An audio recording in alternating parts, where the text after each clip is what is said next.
유튜브나 쇼츠에서 혈당 관련 영상을 보면 이것도 먹지 마세요, 저것도 위험해요, 이건 절대로 드시면 안 됩니다. 먹지 말라는 음식들이 어떻게 다 제가 좋아하는 것들만 골라놨어요. 밥, 빵, 떡 이런 건 다 이제 아시잖아요, 혈당 올린다는 거. 오늘은 그런 음식들이 아니라 이건 건강식이지 하고 먹는 게 사실 혈당 미치게 올리고 있었던 것들이요. 혈당이 오르는지도 모르고 드셨던 그 음식들, 그리고 그걸 대신할 수 있는 현실적인 대안까지 오늘 싹 정리해 드릴게요. 오늘 영상 끝까지 보시고 잘 따라오시면 됩니다. 잡채, 김밥, 통밀빵, 카레, 시리얼, 말린 과일, 에이 그거 다 괜찮은 거 아니야? 그래서 오늘은 하나씩 왜 이 음식들이 혈당을 올리는지, 그리고 대안까지 다 설명드릴게요. 마지막에는 제가 실제로 어떻게 먹고 있는지 저반의 방법까지 말씀드릴 테니까 꼭 끝까지 봐주세요. 바로 첫 번째는 한식에서 빠질 수 없는 코리안 스파게티, 바로 잡채입니다. 여러분, 면 종류 중에 혈당을 가장 미친 듯이 올리는 게 뭔지 아세요? 라면, 우동, 소면? 정답은 당면입니다. 저는 곱창 전골이나 낙지볶음 같은 걸 먹을 때 라면사리 대신 당면이 그나마 건강하겠지 하면 무조건 추가했거든요. 그런데 아니었습니다. 서울대에서 한국인이 자주 먹는 무려 653가지 식품을 분석한 연구가 있습니다. 혈당 상승에서 최상위권을 차지한 게 바로 당면이었어요. 여기서 GI 지수, 혈당 지수를 잠깐 얘기하자면 음식이 얼마나 빨리 당으로 변해 피 속으로 들어오냐를 0에서 100으로 나타내는 수치예요. 기준이 되는 포도당이 수치 100입니다. 그런데 당면은 무려 96이에요. 포도당 원액이랑 거의 차이가 없죠. 비교를 해보면 더 충격인 게 흰쌀밥이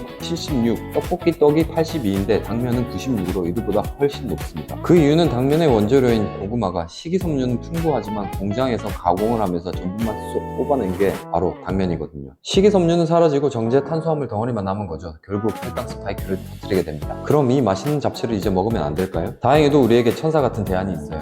실제 이름도 천사채입니다. 이름을 지을 때 먹으면 몸이 가벼워져서 천사처럼 날 수 있다는 뜻으로 지었대요. 이 천사채를 베이킹소다를 넣은 끓는 물에 데치면 보들보들한 당면이 됩니다. 이게 탄수화물도 없고 당도 없기에 혈당을 올리지가 않죠. 그리고 100g당 6kcal로 다이어트에도 무척이나 좋습니다. 근데 가격이 1kg에 약 3,000원 정도로 가성비까지 좋습니다. 여기에 채소를 볶을 때 건강한 올리브 오일을 사용하시면 맛도 챙기고 혈당 스파이크도 효과적으로 피할 수가 있어요. 이럴 때 사용하는 올리브 오일을 어떤 거 쓰는지 주변에서 하도 많이 물어보셔서 고정 댓글에 달아뒀는데 궁금하신 분들은 한번 보세요. 점심 뭐 먹었어? 물어보면 10명 중 2~3명은 김밥이라고 할 것 같아요. 채소도 들어있고 햄버거보다는 훨씬 낫겠지 하면서 죄책감 없이 먹잖아요. 근데 사실 혈당 스파이크 맞고 계신 거예요. 왜냐하면 김밥 한 줄에 들어가는 밥이 공깃밥 한 그릇이거든요. 게다가 여기 들어가는 밥이 백미잖아요. 겉보기에는 오이, 당근 이런 채소들이 많이 보이지만 실상은 탄수화물을 뭉쳐서 채소로 살짝 덮어놓은 거랑 마찬가지입니다. 그럼 초밥은 어떨까요? 초밥도 왠지 다이어트와 혈당이 좋을 것 같은데 이것도 치명적입니다. 초밥용 밥에는 식초와 설탕이 들어가거든요. 탄수화물의 당까지 이중 부담이 되는 거예요. 초밥 10피스를 먹는 건 밥 한 공기 분량, 탄수화물을 위장에 때려 넣는 거랑 같은 거예요. 그럼 어떻게 해야 될까요? 키토 김밥으로 바꾸면 됩니다. 그러니까 혈당 터트리는 탄수화물 덩어리 밥 대신 다른 걸 넣는 거죠. 첫 번째로 두부를 물기 없이 꾹 짜서 이걸 달달달 볶으면 포슬포슬한 볶음밥처럼 변하거든요. 이걸 밥 대신 넣는 거예요. 아니면 계란으로 지단을 만들어서 이걸 밥 대신 넣어도 되죠. 이렇게 바꾸시면 혈당 다이어트뿐만 아니라 단백질 섭취량까지 2배 이상 늘어나는 거예요. 예전에는 파는 곳이 별로 없어서 힘들게 집에서 만들어야 했었는데 이제는 키토 김밥 파는 곳도 많으니까 주변에서 한번 찾아보세요. 다음으로 반찬이 마땅치 않을 때 카레만큼 편리한 게 없죠. 몸에 좋은 강황도 들었고 채소도 있으니까 건강식이다 생각하고 먹게 되잖아요. 근데 이게 인스턴트 카레를 걸쭉하게 만드는 전분 때문에 혈당이 더 오르게 한다는 거. 시판 인스턴트 카레에는 우리가 생각하지도 못한 많은 양의 밀가루 전분이 들어가 있는데요. 전분은 입에 들어오자마자 포도당으로 변해서 흡수가 미친 듯이 빨라요. 그런데 우리가 카레만 먹는 게 아니라 하얀 쌀밥 위에 올려서 먹잖아요. 그러면 혈당이 또 폭발하게 되는 거예요. 그럼 이 카레를 이제 못 먹나요? 아니요. 이렇게 한번 바꿔보세요. 제일 먼저 밥을 흰쌀밥 대신 현미 또는 곤약밥으로 바꾸는 거예요. 그리고 나서 들어가는 재료를 닭가슴살이나 소고기 안심 같은 크게 썰어서 듬뿍 넣고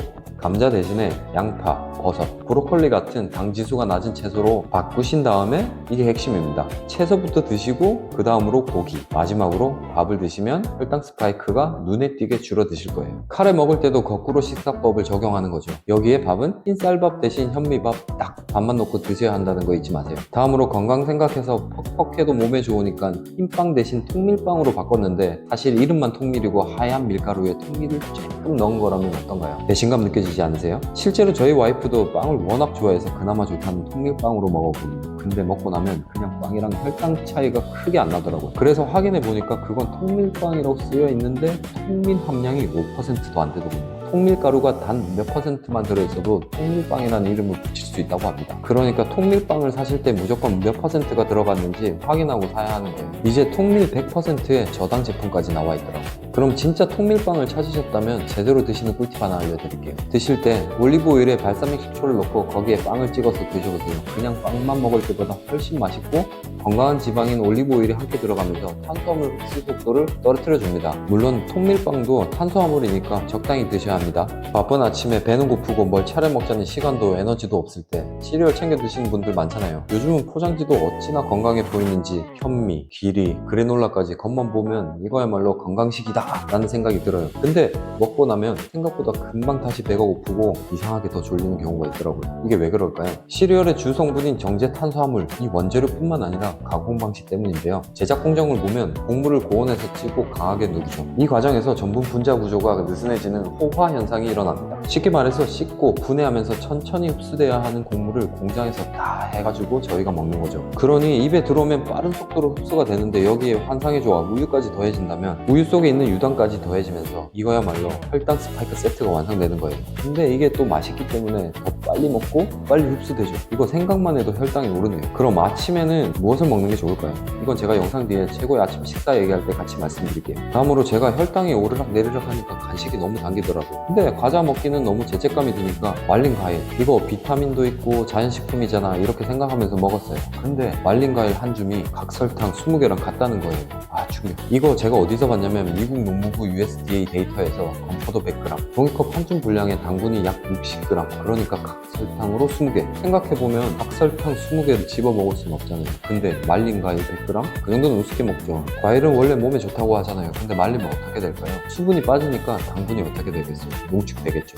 거기다가 생과일은 수분이 많으니까 조금만 먹어도 배가 부른데 말린 과일은 끝도 없이 들어가는 거예요. 특히 말린 망고 이런 거 너무 맛있잖아요. 그러니까 이제 말린 과일 먹지 말자고 저와 약속하시죠. 근데 과일 가지고 당이 많으면 먹으면 안 된다 이러는데 말린 과일 드실 거면 같은 양으로 그냥 생과일 드시는 게 훨씬 낫습니다. 아니면 아몬드, 호두 같은 견과류를 간식으로 드시는 걸 추천하죠. 요새는 견과류 낮게 포장된 제품도 엄청 많잖아요. 근데 여기서도 또 피해야 될 게 있습니다. 여기에 커피콩, 라즈베리, 건포도 이런 게 들어간 게 있거든요. 이런 거 말고 견과류만 들어간 제품으로 구매해서 드세요. 그럼 우린 아침으로 도대체 뭘 먹어야 할까요? 제가 추천하고 실제로 매일 아침 챙겨 먹는 최상의 아침은 이겁니다. 그릭 요거트에 블루베리를 넣어서 먹고 그 스푼으로 올리브오일 한 스푼, 이게 끝이에요. 아침에 요거트가 얼마나 좋은지 제가 설명 안 들어도 이제 다들 아시잖아요. 거기에 강력한 항산화를 위해 블루베리를 추가하고 마지막으로 건강한 지방, 올리브오일. 이 올리브오일 샷으로 마시는 게 유행이잖아요. 근데 샷 먹고 나서 설거지 해보셨나요? 기름 때문에 미끌거려서 기분이 별로잖아요. 그래서 그냥 숟가락으로 드시는 게 훨씬 편해요. 추가로 조리할 시간이 있다면 올리브오일에 구운 계란 프라이나 삶은 계란도 최고의 선택이에요. 아침 3종 세트에 단백질까지 추가한다면 하루의 혈당 변동폭을 안정시켜 주거든요. 제가 회사에 도시락으로 샐러드를 싸가고 집에서 밥 대신 두부를 먹고 회식 가서도 탄수화물은 전혀 먹지 않고 올리브오일을 따로 챙겨와서 식전에 먹으니 주변에서 까탈스럽다고 하면서도 올리브오일 고를 때는 꼭 저한테 물어보더라고요. 평소에도 까다롭게 이것저것 따져보고 엄선해서 선택하니까 저한테 물어본다는데 하도 물어봐서 여러분께도 알려드릴게요.